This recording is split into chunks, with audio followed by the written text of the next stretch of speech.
Somnifère, le podcast. Bonsoir à toutes et à tous, nous sommes le lundi 14 mars et Somnifère vous raconte ce soir l'histoire de Jeanne et de Pierre, un couple amoureux et soudé malgré une importante différence d'âge.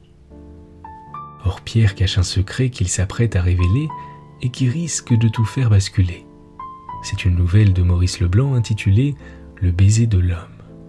Et juste avant cela, une séance de relaxation sous la forme ce soir d'un voyage sonore pour s'endormir auprès d'un feu de cheminée. Je vous souhaite une excellente nuit et maintenant place à notre séance de relaxation. La séance de relaxation. Commencez par prendre une grande inspiration en vous emplissant d'air un maximum et en évacuant toutes les tensions de la journée à l'expire.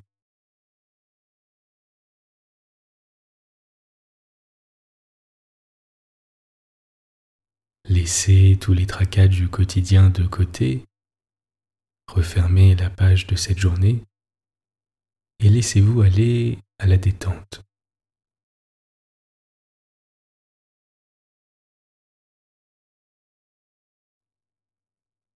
Avant de commencer, prenez quelques instants pour imaginer une pièce chaleureuse, confortable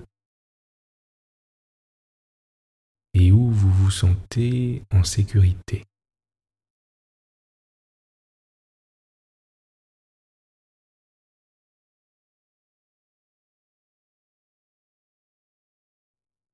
Il s'agit d'une pièce où se trouve une belle et grande cheminée.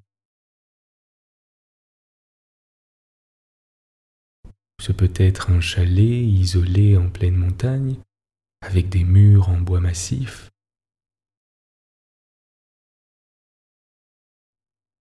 ou une vieille bibliothèque remplie de vieux ouvrages, ou encore le salon d'une petite maison en bord de mer.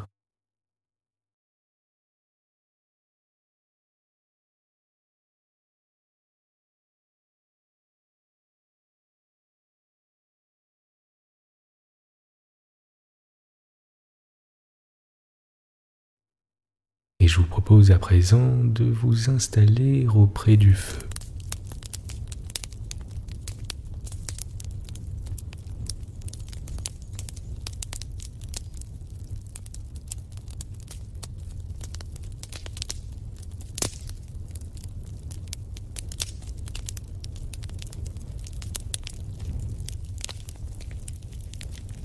Le son du feu qui crépite a quelque chose de réconfortant.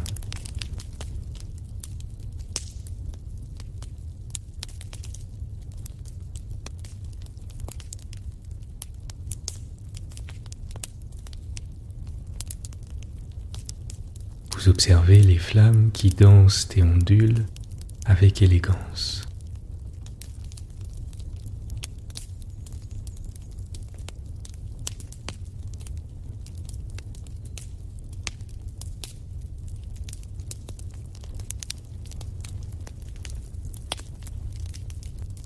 Vous ressentez la chaleur qui souffle sur votre visage.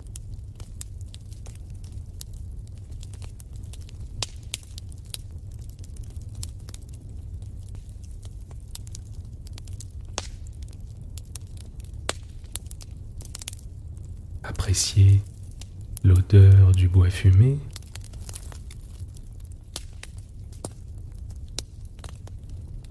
Observez la lumière orangée qui vacille et vous enveloppe chaleureusement.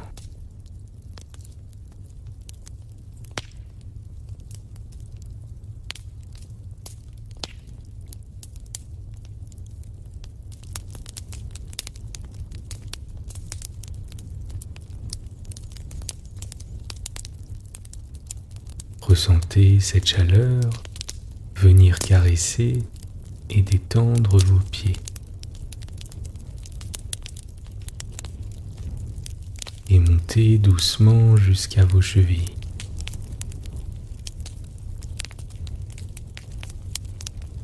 Puis puis vos mollets, vos genoux,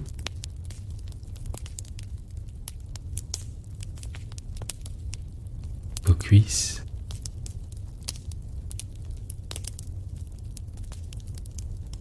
vos fesses et votre région pelvienne,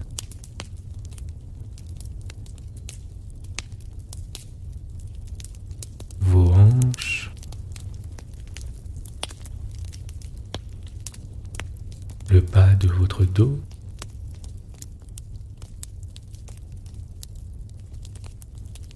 votre dos, vertèbre par vertèbre,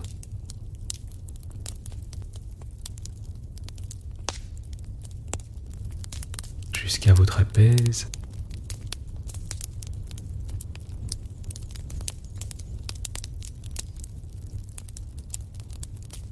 c'est maintenant le tour de vos épaules,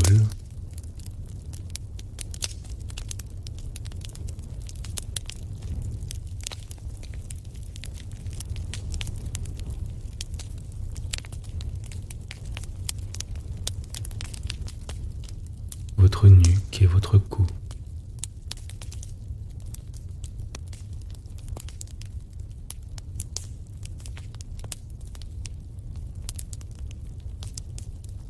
Votre visage.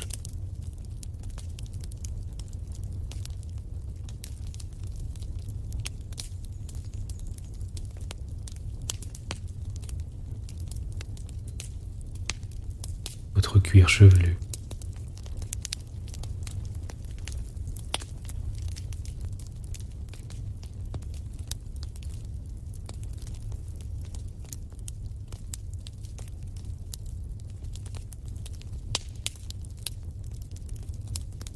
Vous appréciez la quiétude qui s'installe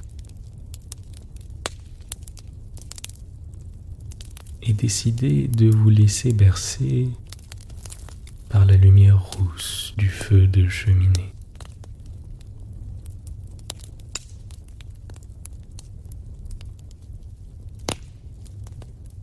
Vous écoutez le bois craquer,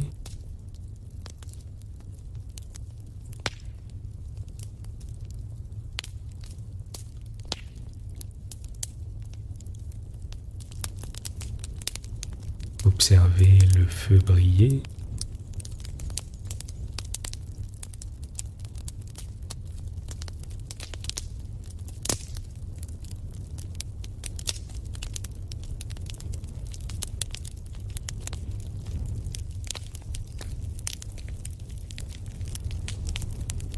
et laissez-vous bercer par le doux ronronnement du feu qui crépite.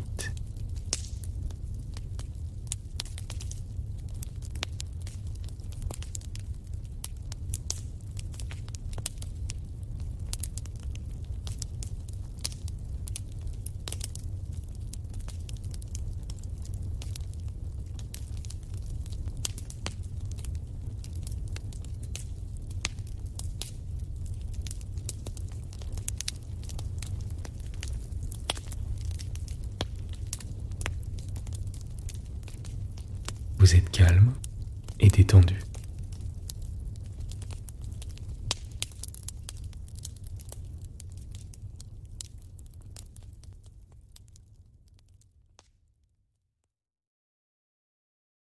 L'histoire du soir. C'était un être doux et chétif.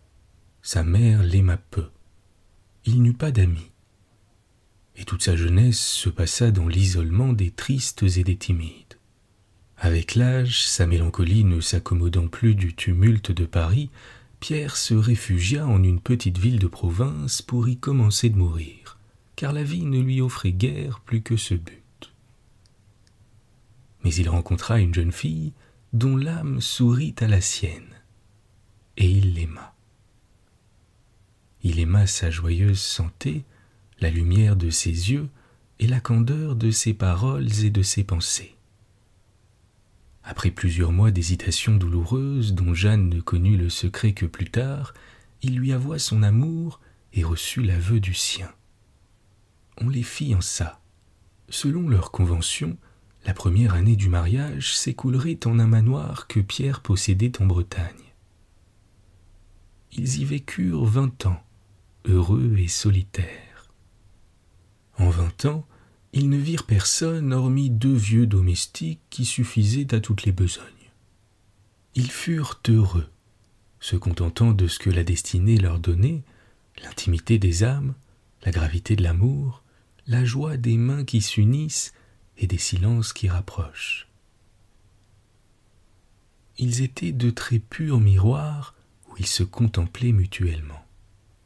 À peine parfois, suivant la loi protectrice des personnalités, l'un des deux détournait les yeux pour que l'autre ne connût pas le mystère total de son être. Mais ces heures étaient brèves. Chez Jeanne, elle s'affirmait par une sorte de malaise physique.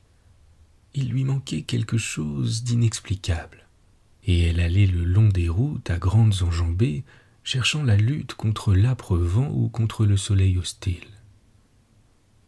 Pierre savait, lui, la cause de cette inquiétude. Alors, il souffrait.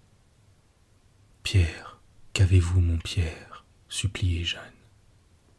Forte et maternelle avec lui, elle le berçait entre ses bras et son instinct lui apprenait les mots aptes à le consoler. « Répète, disait-il, c'est comme de l'eau de bonheur que la bouche me verse. » Et elle répétait. « Je suis heureuse, Pierre. Je ne concevais pas qu'on pût être heureuse à ce point. » Au début de chaque année, il lui demandait anxieusement. « Jeanne, si la solitude te pèse, si tu aspires à d'autres distractions, tu n'as qu'à vouloir. » Elle haussait les épaules en souriant. Or, le premier matin de la 20e année, Pierre entra dans la chambre de sa femme et Jeanne vit que ses mains tremblaient. C'était l'instant des graves paroles. Elle s'en réjouit, car la tristesse croissante de son mari avait trop souvent dénoué en ces derniers mois l'étreinte de leurs âmes. Il s'assit au bord du lit. Et durant que les mots inexorables s'agençaient en lui, il regarda la fraîche créature aux lèvres tendres et aux épaules gracieuses. Il dit : « Comme tu es jeune, et comme tu dois me trouver vieux, je t'aime en dehors du temps, Pierre. » Hardiment, elle se mit à jouer avec les cheveux blancs et suivit du doigt le creux des rides. Ce geste doux le navra. « Oh, Jeanne, ta bonté me fait mal. Je suis si coupable envers toi et d'un crime si monstrueux. » Il s'agenouilla. « Écoute bien, écoute ceci. Je n'avais pas le droit de me marier, je ne pouvais être ni époux ni père. Comprends-tu, Jeanne ? » Il se pencha vers son oreille. Ils entendirent le battement effaré de leur cœur. Et tout bas, honteusement, il lui révéla le mystère de la vie. Il y eut un lourd silence où frémit l'angoisse des deux êtres. Jeanne restait impassible, la figure blême. Il balbutia. « Je t'aimais trop. Je n'avais jamais aimé. J'étais seul. Alors, le courage m'a manqué pour te fuir. Je me suis dit, cela durera 1 an, 2 ans, et un jour je me confesserai. Ou bien elle devinera. » Et puis, le temps passait. Chaque année, rappelle-toi, je t'offrais de changer d'existence. Entouré de gens, tu aurais appris, mais tu refusais. Ta vie s'en allait, inutile. J'aurais voulu vieillir pour nous deux et t'arrêter en pleine jeunesse. À la fin, je souffrais trop, j'ai parlé. Elle ne bougeait pas. Son visage n'exprimait ni douleur ni reproche. Il fut épouvanté de ce masque rigide. Pleure donc, Jeanne. Jeanne, il y a dans ton malheur de quoi pleurer indéfiniment. Il se leva. Nous habiterons Paris, désormais. Tu es belle et jeune encore, tu pourras aimer, tu seras aimée. N'écoute que ton cœur et ton désir, tu es libre. Je te relève de toute fidélité. Le seul pardon que je te demande, c'est de me punir. La faute me sera moins lourde après le châtiment. D'ailleurs, c'est ton devoir envers toi-même, et je t'y aiderai. Sur la tête de sa femme, il tendit le bras en signe de serment. Ton fils portera mon nom, tes enfants seront les miens. Ils se disposèrent au départ. Pierre fit un premier voyage à Paris, il y loua un hôtel. Ses anciens camarades le reconnurent à peine. Il rechercha la société d'hommes plus jeunes, et parmi eux, il se demandait qui serait digne de Jeanne. Nul ne le contentait. Il revint auprès d'elle. Les malles étaient prêtes, les rideaux décrochés. Cela sentait déjà le délabrement des choses que l'on ne reverra plus. Il eut l'envie féroce de mettre le feu aux quatre coins de la maison pour que le toit s'en écroulât sur les ruines de son bonheur. Des heures cruelles sonnèrent. Cependant, d'ironiques visions lui attestaient la vanité de sa souffrance en comparaison des supplices futurs. Afin de s'y aguerrir, il observait Jeanne furtivement. Il contemplait les lèvres délicates, la nuque chaude, le rythme du corsage, l'harmonie des hanches. Le jour du départ, il explora une dernière fois les allées profondes du jardin. Des souvenirs traînaient au pied des arbres, de son cœur gonflé des larmes jaillirent. Il s'abattit sur un banc, et soudain Jeanne apparut et lui dit « Debout, Pierre, et regarde-moi. » Il la regarda. Le dur visage de mort s'était détendu, tout imprégné maintenant de mansuétude et de pitié. Il comprit. Elle dut le soutenir entre ses bras. « Je te pardonne, Pierre, car tu as agi dans la foi de ton amour, autant pour mon bonheur que pour le tien. Je te pardonne. 20 ans d'affection et de confiance. Je n'ai rien à regretter. » Il voulut l'interrompre. Elle prononça. « Ma vie s'est éclairée de douleur. Je vois des choses cachées, et je te le dis, ma part est belle. Tu m'as fait au contact de ton âme une âme de lumière et de vérité, qu'importent les autres joies. » Il protesta, éperdu. « Soit, effaçons le passé. Mais l'avenir. L'avenir sera semblable au passé. Il s'écoulera ici. Tu as été tout pour moi. Tu seras tout. » « Non, s'écria-t-il. Il y a autre chose. Il y a la vie elle-même que tu ignores. Je connais la vraie, mon Pierre, et mieux que bien d'autres. Qu'en sais-tu ? Sais-tu ce que réserve le baiser de l'homme ? Elle frissonna, toute faible à son tour, presque craintive, et supplia. « Aie pitié, j'ai peur. Aide-moi contre la tentation. Le salut est ici, et le devoir, et le bonheur. » La voix haletante, il murmura. « Alors, tu ne seras jamais mère. Tu acceptes cela ? Jamais de petit être frêle à nourrir, à soigner. Jamais de petite âme pure à éveiller. » Par un brusque mouvement, elle le coucha sur ses genoux et elle lui jetait à la face comme des caresses un peu rageuses. « Mais tu ne comprends donc pas que c'est toi, mon petit enfant ?